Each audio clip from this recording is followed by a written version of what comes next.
I started painting and doing graffiti in and around Los Angeles.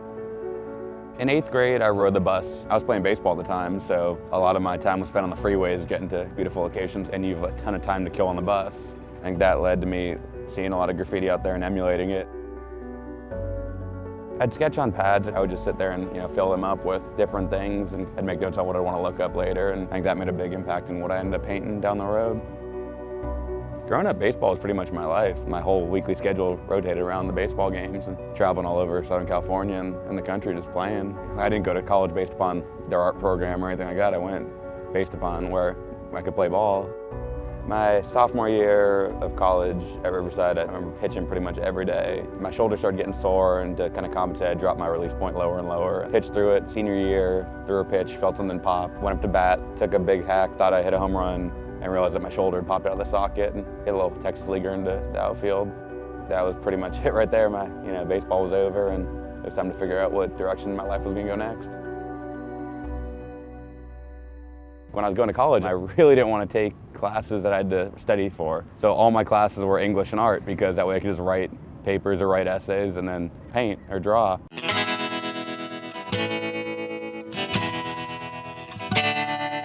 I painted all through college, out in these nothing towns. And then after I hurt my shoulder, I started working at a bar. Bars close at 2, you get out there at 3.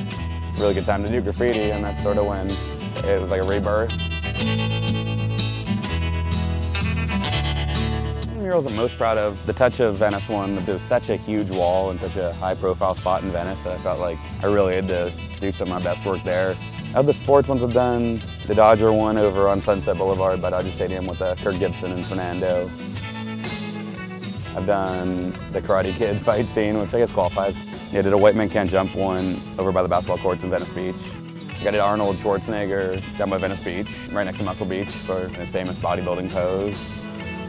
I've done Jay Adams a couple times from Dogtown fame. I've done Stuart Scott, the famous ESPN sportscaster who passed away, over by the Melody Bar. When I'm trying to think of themes for murals, it's often good to have a theme that's based on the neighborhood's heroes, and more often than not, a unifying theme of the neighborhood is their sports team. And that moment can define both the player and a city, and it becomes instantly recognizable. And I'm more drawn to the ones that are a little bit more obscure like that. An underdog mixed with just a really cool image oftentimes. I think a good mural is equal parts pretty much subject matter and execution.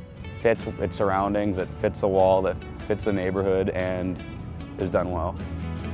I miss baseball. I'm glad I've found something else to pursue passionately. It's important to have that something in your life.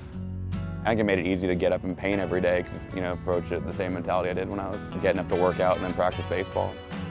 Painting on a busy street's similar to being on a mound in front of a big crowd watching. In this situation, your only opponent's really yourself and how much you can get done and what you can do instead of some guy with a bat 60.5 feet away from you.